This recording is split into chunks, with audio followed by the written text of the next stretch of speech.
Number 24, Wisconsin 2024 preview on Good Morning College Football.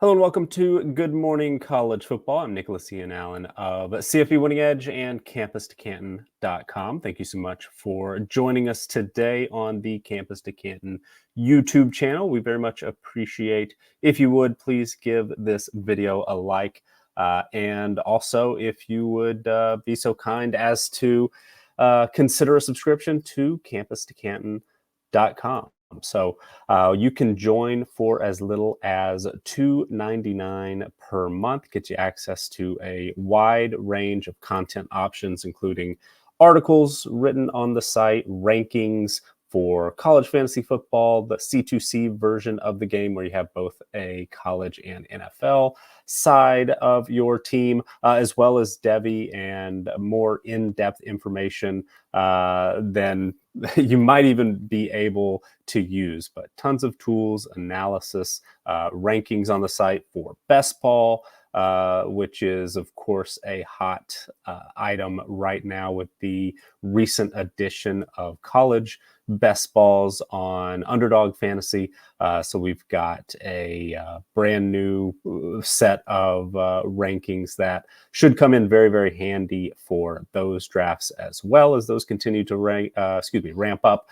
But also a lot of the stuff that we discuss here on Good Morning College Football, some of the sheets that we will take a closer look at when we dig into our Wisconsin preview are available as part of the C2C Winning Edge and all 22 tiers of CampusToCanton.com. So our CFP Winning Edge team profiles, our returning production database, our stat projections, which also come in handy if you are looking for maybe a little bit of a different view on some stat projections based entirely on a recent window of each team, offensive play caller, and the head coach as well. So try to remove opinion from our CFP Winning Edge projections as much as possible. Certainly there are very, very bright and, the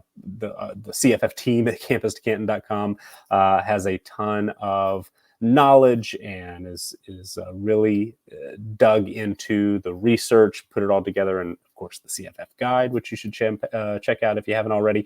But if you want to just step back like I sometimes do, and that's partly why we do the work that we do at CFP Winning Edge and just sort of trust the process and see what the numbers say, maybe have an opportunity to unearth a player or particular role that might be a little bit underrated elsewhere. Our CFP Winning Edge team and player stat projections might be able to help you with that as well. So we very much appreciate those of you who have signed up. If you have questions, please do reach out to us anytime. We think that we've got a tier that will fit just about any level of interest in college football, college fantasy football, the game as a whole, the C2C version.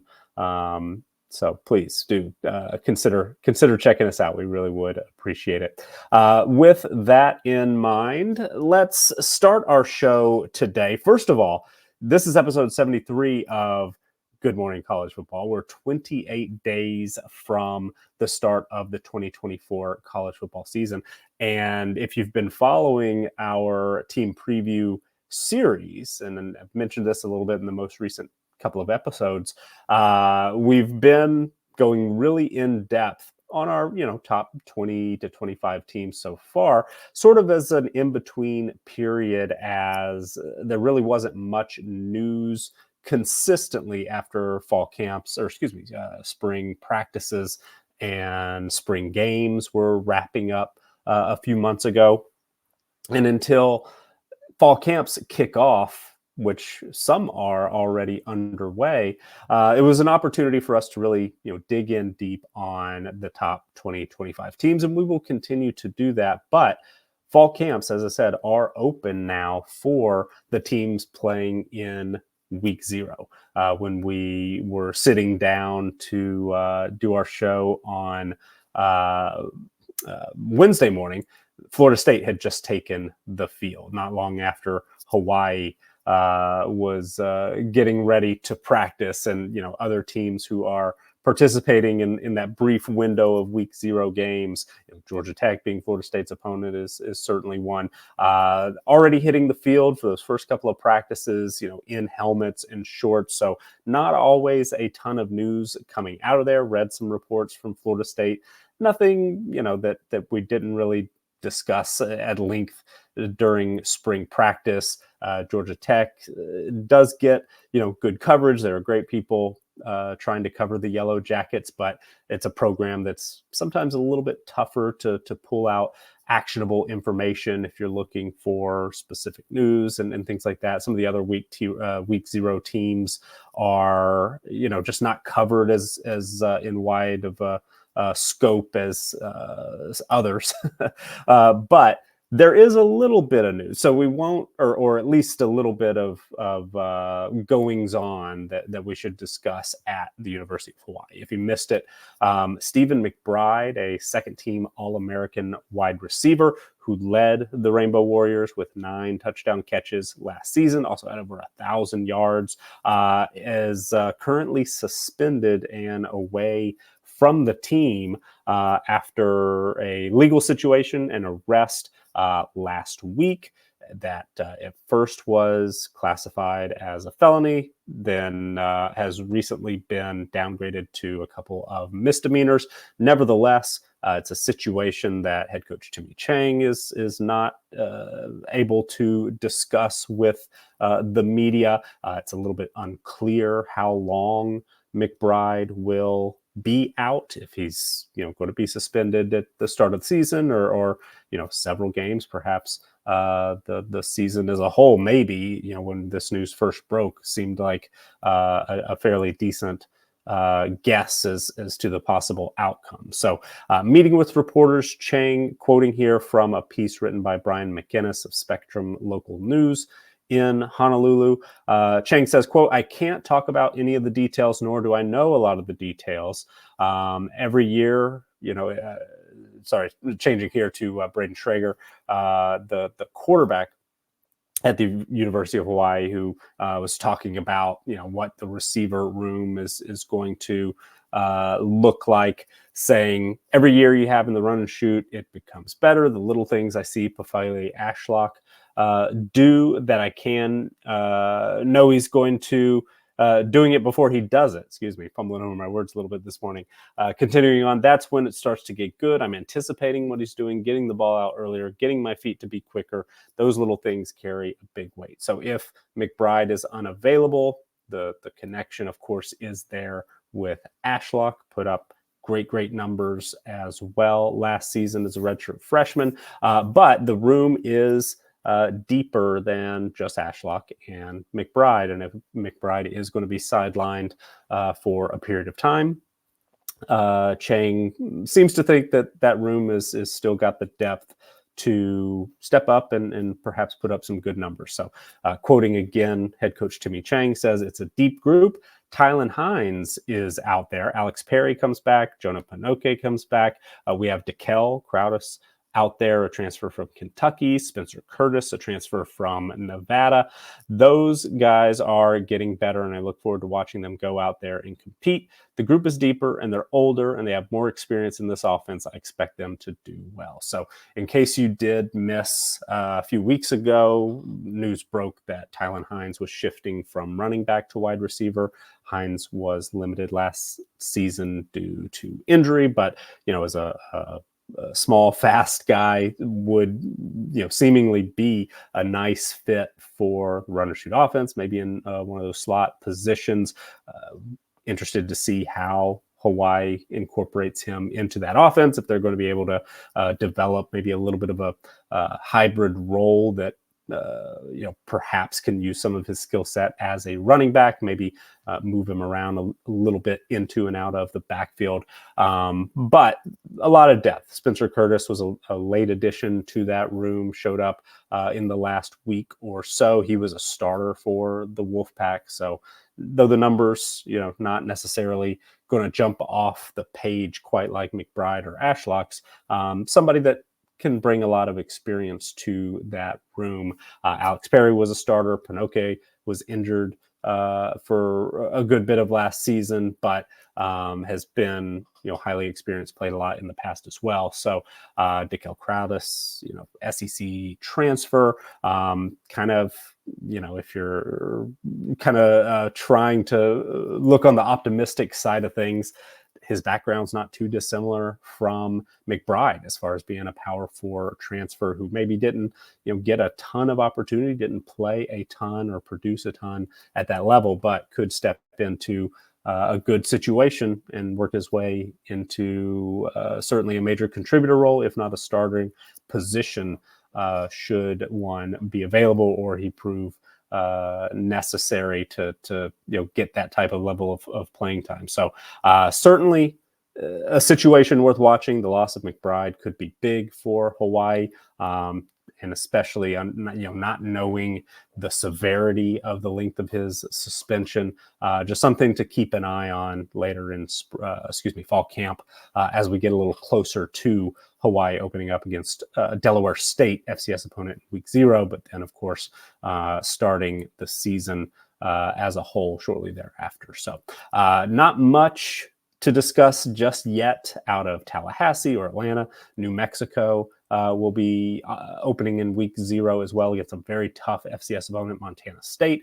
SMU and Nevada also play, and we'll be discussing those teams a little bit more next week, I'm sure. But as of right now, the biggest fall camp news so far, or at least a situation worth monitoring, the wide receiver group at Hawaii. So let's go ahead now and turn our attention to Wisconsin. And again, this is episode 73, and maybe you've noticed that we started these previews back on episode 51. So it kind of lined up where, in episode 51, we talked about the number 1 team in our power rankings in Ohio State. Episode 52 was Georgia, our number 2 team. Up until our our most recent episode on Wednesday, number 22, UCF, still a little bit of a surprise to me every time I say it. UCF being a top 25 team in our power rankings. Again, my opinion personally, doesn't have anything to do with our team strength ratings or power rankings. It's all just trust the process, trust what the numbers say. But we had already sort of done all the work to get this Wisconsin preview going. Our new graphics here at Campus to Canton had all that together. Got the research on all of the composite rankings. What are others saying about the Badgers? But when doing some final tweaking of our projected mostly offensive depth chart, it actually turned out that Wisconsin and Tennessee flip-flopped in our power ranking. So they're basically, tied, we should say, for number 23 in our power rankings. Decided not to, push up Tennessee or throw out Wisconsin. So when we do look at our team profiles here soon, you'll see that Wisconsin is 24 and Tennessee is 23. So we are going to do those a little bit out of order, but they're basically projected, almost equally, Wisconsin and Tennessee. So do keep that in mind. But speaking of what are others saying, the regular season win total posted at DraftKings as of late Thursday night was 7 for the Badgers. DraftKings also lists Wisconsin in a tie for 26th in the odds to win the national championship, win the college football playoff at 200-1. Some of the teams that are in that range with the Badgers are Oklahoma State, Nebraska, a little bit of a surprise maybe, and Kansas. But the other rankings are a little bit all over the place. Wisconsin seemingly kind of a tough team to nail down from a projections perspective, and some we give a little bit of a range here. We also have incorporated, and the highest ranking that I was able to find actually is in the recently released EA Sports College Football 25 video game, had Wisconsin as the number 18 team in its power rankings to start. The next closest projection that I was able to find, other than ours being a top 25 team, SP Plus, ESPN and Bill Connolly's projections have the Badgers 27th. Phil Steele has two ranking systems in his college football magazine. One is a power poll that's more of a computer-based projection like ours, like SP Plus. Actually is a little bit higher on the Badgers at number 25 than SP Plus, but in the power poll. But Phil Steele's overall prediction, based on how his rankings set up, have the Badgers of 41st. So certainly a difference there in how strong this team looks on paper, or in the spreadsheet as the computer sees it, versus how he expects the season to play out. Kelly Ford and the K Ford ratings as well have Wisconsin 32nd. ESPN's Football Power Index and Beta Rank both have the Badgers at number 39 in those computer-based systems. And then some of the media personalities that release top 25, more in that prediction, how do we expect these teams to finish mode. The Badgers were just on the outside looking in for Mark Schlabach at ESPN in his post-spring power rankings. Andy Staples of On3 also listed Wisconsin as having just missed. Stuart Mandel, The Athletic, also put Wisconsin in the just missed category. Athlon Sports, similar but a different term, have Wisconsin in the next tier outside the top 25. And then the Badgers were not ranked in the Sporting News post-spring top 25 as well. So everywhere from 18 to 41 to sort of a kind of murky outside the top 25 looking in. But as a fringe top 25 team, 24 in our most recent rankings, and with a defense, I think, that has the potential to really carry this team. It's going to keep it very competitive. If the offense can take a step forward, which I think we expect. Last season, the move to offensive coordinator Phil Longo created a lot of excitement, especially for seemingly expecting to be a revamped passing offense. And it didn't quite work out that way. But if the defense can continue to play at a top 25 level, maybe even slightly better based on the amount of experience coming back and some of the transfers coming in, if the offense can take a step forward, I think this Wisconsin team is going to be quite dangerous potentially. A lot of it rides on the quarterback position, where incoming transfer Tyler Van Dyke, coming over from Miami, is likely to start. I know Braden Locke has been very competitive in practices coming out of spring. Didn't seem like there was a huge lead for Van Dyke, even though most would say that he is the likely player to take that first snap of the season, and avoiding injury, probably expected to maintain that spot atop the depth chart. But an interesting piece, and we've referenced it in, I think, every major team preview that we've done so far. David Hale of ESPN, who quarterback rooms in all 134 FBS programs into different tiers. We mentioned that Wisconsin was in the same tier as UCF, the last team we talked about.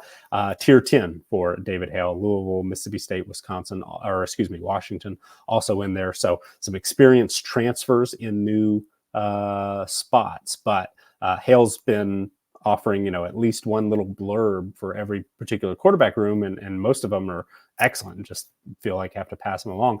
The one for Wisconsin has to do with Phil Longo, the offensive coordinator, said in his first 6 years as a Power 5 offensive coordinator, Longos teams averaged 3,847 passing yards and 31 touchdown throws per season. Last year, his first at Wisconsin, the Badgers had 2,862 passing yards and just 14 touchdowns. So 1,000 yards fewer, roughly, and basically cut the touchdowns in half, even more so. So last year, calling it a disappointment, I think, is maybe even underselling it just a bit. But let's take a look at how this Wisconsin team performed last season. I'm going to share my screen, bring up our CFP Winning Edge team profiles, which, of course, as we said earlier, are available to our C2C Winning Edge and all 22 tier members at campus2canton.com. Scrolling down here in the middle of the section, all the schedule portions, we come to our 2023 review. Pardon me. And as you can see here, Wisconsin certainly, as you know, I'm sure, finished 7-6, 5-4 in Big Ten play. Started out with a 4-1 record, the loss to Washington State. At the time, Wazoo started really hot, so not as bad of a loss at the moment, perhaps, as maybe it looked like toward the end of the season. That looking back, probably a missed opportunity for the Badgers, but really good performance, statistically speaking, in those 4 wins.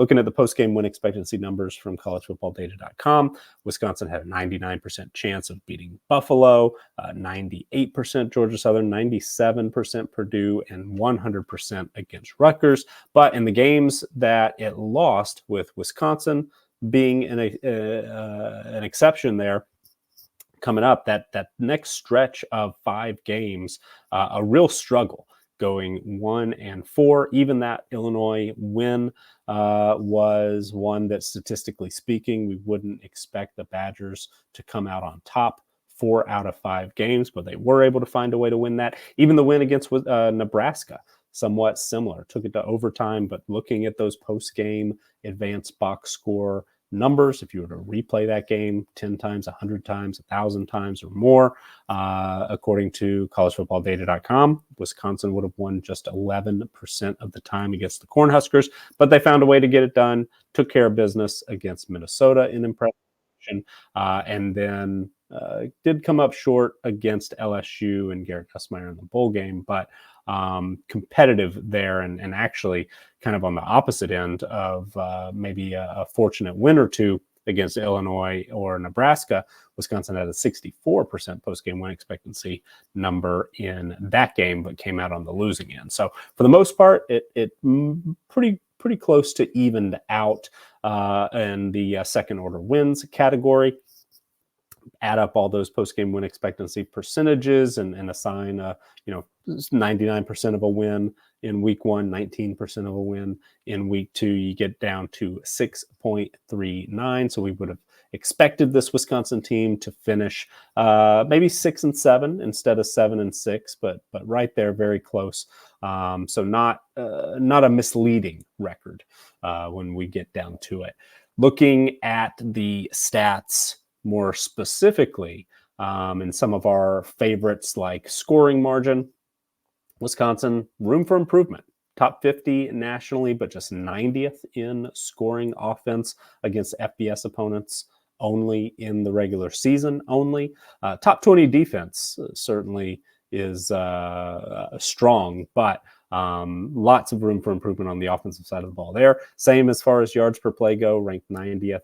22nd defensively, so it works out to 56th nationally. And we're going to see numbers in that similar range. Point per drive on net, 54th, still top 20 defensively, just inside the top 90 on offense. Yards per pass attempt was the worst single major statistic that we like to highlight here on offense. 126 for the Badgers last year. That's going to be a real area of improvement. Not only does the offensive, the passing offense need to be more consistent, certainly needs to be more efficient, needs to create more big plays. That was something that the Badgers really struggled last year. But again, on defense, it's sort of the opposite situation. That was the single best number among this particular group of stats, top 12 nationally. Success rate, a little bit more middle of the pack on both sides of the line of scrimmage, top 50 nationally on net. EPA per play, we use an equivalent from collegefootballdata.com, PPA, and the Badgers rank 51st in EPA margin or PPA margin, 20th on defense, 86th on the offensive side of the ball. Put these numbers together and dozens of others, and we come up with a grade for the team overall that we call team performance. Wisconsin ranked 42nd last season. That was a big step back from where the Badgers had been. If you look at our 3-year weighted average here in the middle, over the last 3 years, even including last season as carrying the heaviest weight, Wisconsin's been, the 21st best program in the country. Over a 5-year window, they've been 13th. So last season was a big step in the wrong direction. On offense, we see that was the major issue. 72nd in offensive team performance, 116th in passing offensive team performance, 44th running, which, having Braylon Allen, you would have expected, and especially that long line of Wisconsin offensive lines, the level of production running the football that we've seen out of this program, that was a step in the wrong direction as well. Defensively, pretty consistent, pretty solid, 25th in overall defensive team performance, 24th against the pass, and 29th against the run.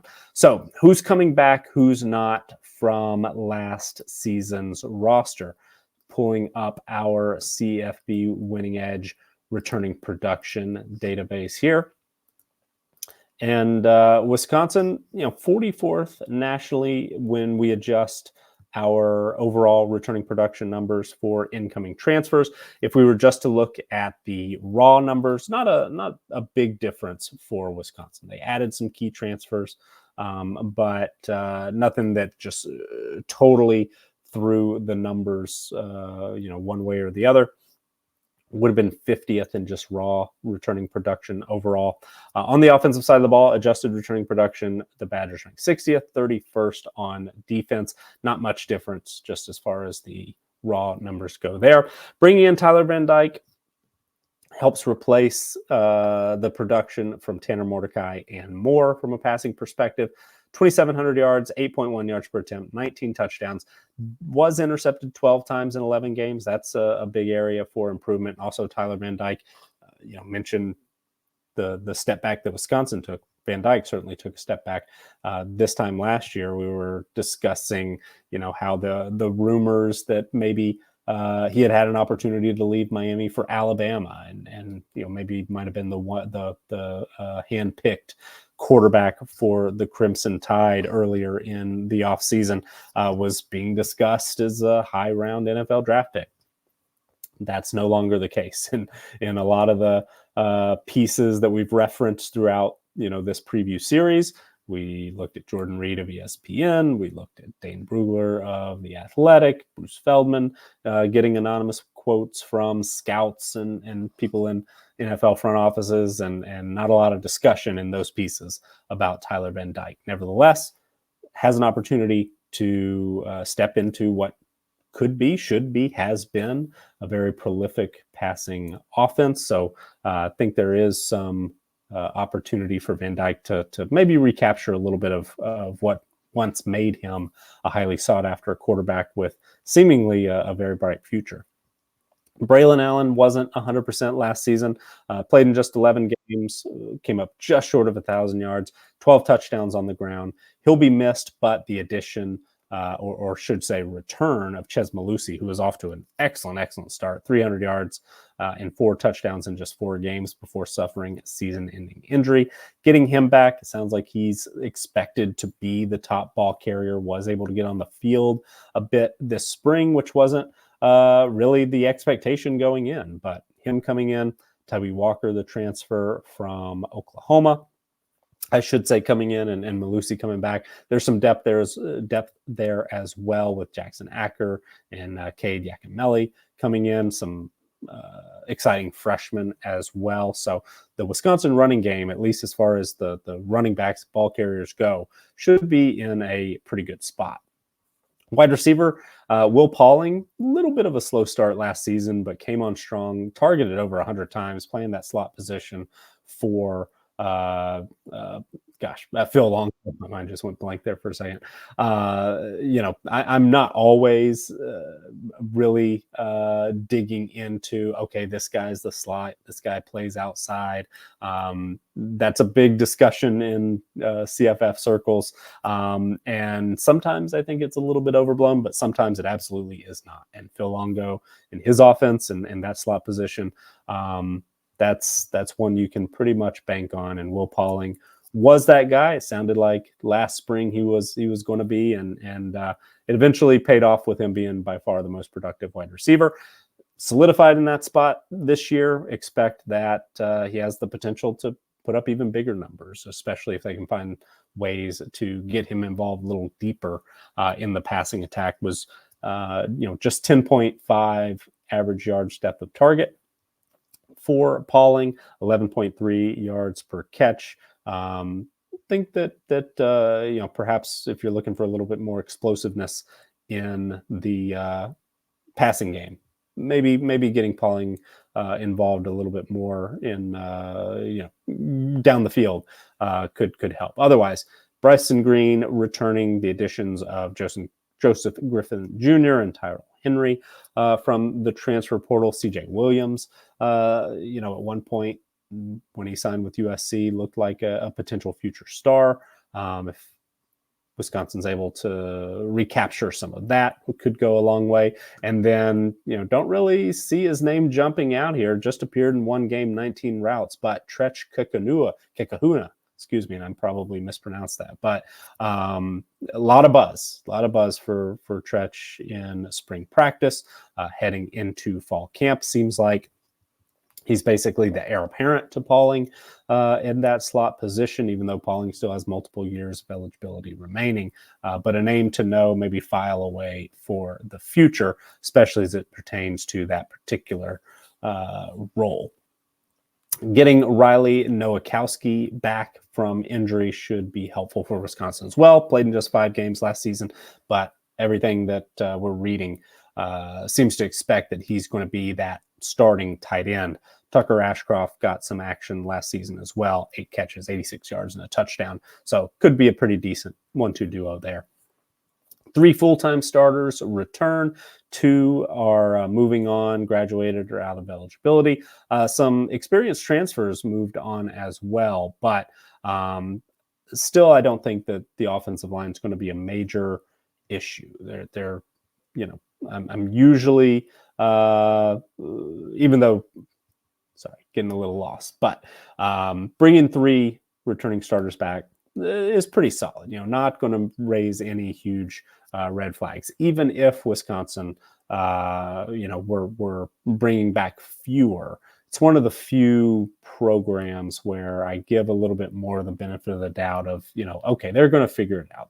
They pretty much always have a decent offensive line. And that's a rare thing for me to say for a program or for a unit. Usually if the numbers say, oh, they're losing a ton, I get worried, but I feel confident that Wisconsin, even with the new coaching staff or in its second year, feel like they're going to put together a pretty good offensive line unit. Same for defense. And Luke Fickell certainly had some really good defenses at Cincinnati, so not a surprise there that this was a top 25 unit, but being pretty good, top 35 nationally in returning production, adding a guy like Jaheim Thomas, who had 89 tackles last season, double-digit pressures to help solidify that linebacker room, especially with the loss of Jordan Turner, adding Leon Lowry as well, who was one of the real priorities in the transfer portal, very early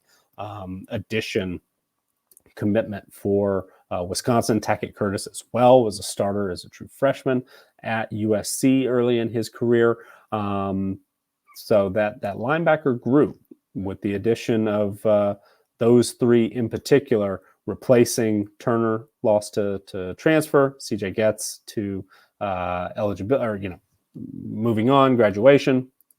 Mahima Najimita, excuse me. Again, I apologize if I mispronounce that name, but that was the real, one particular position where Wisconsin had significant turnover. A couple of starting corners or key contributors at corner moving on as well, but the linebacker group basically had to flip the three major contributors and bringing in transfers. So we'll see how that shakes out here in just one moment. Getting back to our team profiles, Wisconsin is a program that recruits decently well. Things have moved in the right direction over the last decade or so, as far as what I often refer to as raw talent, the average 247 composite ratings coming out of high school, or rivals, or on three. Wisconsin has pretty, roughly top 25 talent. 27th in average 247 rating on the offensive side of the ball. Number 22 in that group for rivals rating, number 22 for on three. The defense, a little bit lower, but still top 40 and closing in on top 30, depending on your recruiting site of your favorite site there. So 39th in 247 average rating in the 247 composite, 35th at rivals, 31st in on three. Put it all together, and these are rosters that are right there between the 23rd and 31st as far as most talented, just on paper, raw talent in the country. When we use our weights and adjust for experience and production, things change a little bit. The offense actually takes a little bit of a step back in our position strength ratings, 39th overall, but top 20 quarterback room, right around top 30 at running back. The wide receiver group, just 51st, but has a lot of potential. And tight end, one of those where Wisconsin, again, kind of like the offensive line, has a way of bringing in maybe guys who are underrated recruits, in some cases walk-ons or unrated guys, but still step in and become contributors at that position. So even though they rank 104th right now in position strength, I bet they're going to get more out of the tight end position than these numbers would indicate. But a top 5 offensive line on paper, according to our position strength rating. So a real area of strength there for Wisconsin. Defensively, the defensive line looks like maybe the biggest weak spot on paper, 66th in our position strength ratings. That linebacker group, new look linebacker group, is a top 15 unit, and the secondary, top 10 on paper in position strength. So experience and production in the back seven looks key for the Badgers. We mentioned the projected starters. We have Tyler Van Dyke slotted in at quarterback.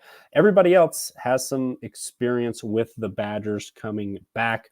Joe Bruner only played less than 1% of snaps last season. Right now, expected to be that starting left guard. Pretty inexperienced by most standards, but everybody else double-digit starts. Almost 20 game starters at least across the board. There's some experience in the two deep as well. So again, that offensive line probably going to be in pretty good situation. The wide receiver group, 2 out of 3 starters are back. There's depth there as well. Malusi, if he's fully healthy, I think is in line for a solid season. Tyree Walker, a lot of depth there. Both of those guys have some size. Malusi, again, got off to such a great start last season. Think that he's going to have an opportunity to pick up, hopefully, where he left off, before he went down.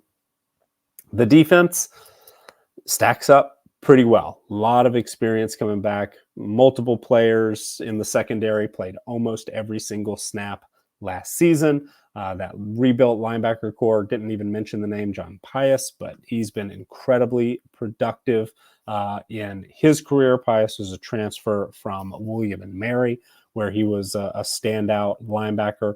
So him coming in, Leon Lowry off the edge, Jaheim Thomas, Tekket Curtis was a starter at USC. Right now, we don't even have him projected as a starter here. RJ Delancey coming in at corner should help add some depth there and potentially could compete for a starting job, but feel pretty good about that secondary as a whole, that rebuilt linebacker core.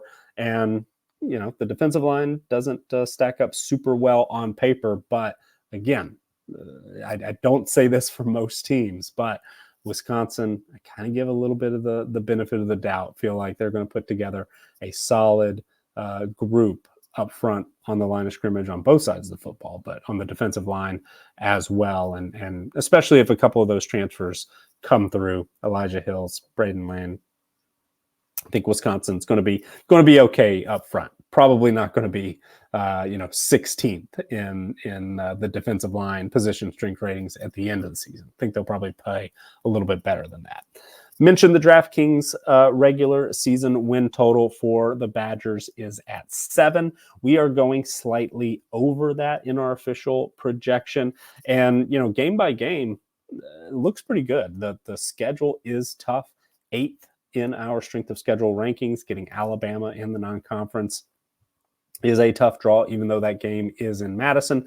Should take care of business against Western Michigan. South Dakota is a quality FCS program, but should get the win there. And that Alabama game is not an automatic loss. The transition from Nick Saban to Kalen DeBoer, certainly Bama is as talented as ever. DeBoer has an incredible track record, winning a lot of football games everywhere he's been a head coach. But if you're going to get Alabama, this might be the opportunity to do it. Get them at home, get them in, a period of transition, moving from the greatest coach in college football history, and early in the season before things really start to gel. That could be a great opportunity for the Badgers to really make a statement. They get a week off before traveling to USC, so that extra bit of preparation could come in quite handy. USC also making a transition at the quarterback position, so maybe early in the season, great opportunity for that defense. Pretty manageable next few games: Purdue, Rutgers, and Northwestern. We have the Badgers favored by about a touchdown or more in each of those games. Penn State is the toughest matchup in the former East. No longer Wisconsin is going to be able to maybe avoid as many former East Division teams, but they don't have to play Ohio State this year, don't have to play Michigan, so sets up fairly well, or as could be expected in years past. With Penn State, again, home game coming to Camp Randall, that's key. It's going to be a tricky matchup for the Nittany Lions. Iowa, always a tough opponent, and going to Iowa City, we do have the Hawkeyes favored, but they get a week off before hosting Oregon again. So the toughest teams on the schedule, you could say all three, Alabama, Penn State, and Oregon, all have to come to Madison. So even though we do have the Badgers as underdogs in all three of those games, a couple of other games as well, there are some real opportunities for upsets, for big moments for this Wisconsin team. Again, if that defense can play at a top 25 or maybe even continue to improve to top 15 or maybe even top 10 type level, which is, I certainly think, within the realm of possibility. And if the offense takes a step forward, it's going to probably have to be a significant step forward. But if we see the Phil Longo offense we expected this time last year, this Wisconsin team could be very dangerous. The trip to Nebraska will be tough. Hosting Minnesota, always tough in the rivalry game there at the end of the season. But a lot of winnable games on the schedule. You could argue every winnable game is on the every game on the schedule is a winnable game, because even Oregon, who have as a national championship contender, having to travel to Madison in mid-November could be a pretty tough situation for the new team from the former Pac-12. So there's a lot to like, I think, even though there are questions on the offensive side of the ball, even though it is a very tough schedule. It sets up decently well with rest in the right spots. The home and away sets up pretty nicely. I like that we're on the over in our official projection. Believe that this Wisconsin team is going to be dangerous. Not sure that the Badgers are really going to be able to make a run at a Big Ten championship game, but I think that there is the opportunity on at least one occasion, maybe two, that Wisconsin could really ruin someone else's shot at making that run. Will it be Penn State? Will it be Oregon?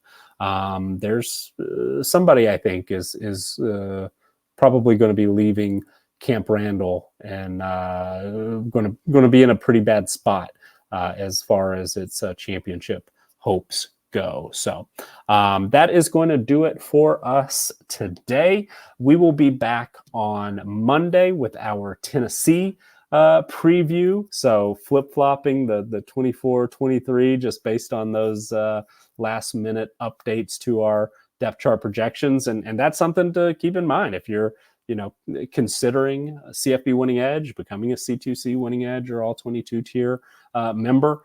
Anytime we make a change as far as a projected depth chart goes, an injury, maybe we have to remove somebody. Talked about Stephen McBride in Hawaii earlier, had to remove him from the depth chart. That impacts Hawaii's power rating, power ranking in some cases. And when two teams are as close as Wisconsin and Tennessee are in our numbers, changing who the projected tight end is could end up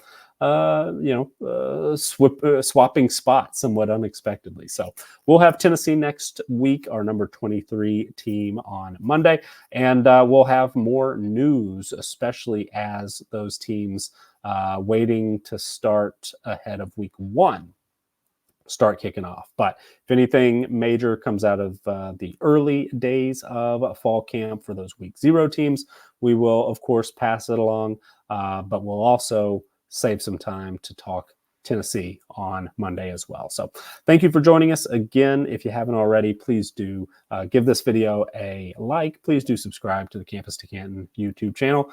And also, please do consider becoming a member at campustocanton.com. You can join for as little as $2.99 per month. Get those best ball rankings, get CFF and C2C and Debbie rankings, written content, tools, Discord access, all kinds of great stuff. Or if you want access to these sheets, these game-by-game projections, we've got 2 other projection models as well. Didn't really talk about them today, but our Talent Edge model and our Prism model, which give you a talent-only look at each matchup and a stats-only look at each matchup, respectively. All of that's available to our All-22 and C2C winning edge tier members. These are our team profiles, our returning production database, our stat projections as well. So if you got questions, reach out. Otherwise, have a wonderful weekend. We will see you back here on Monday for Good Morning College Football. I'm Nicholas Ian Allen. Have a great weekend and take care.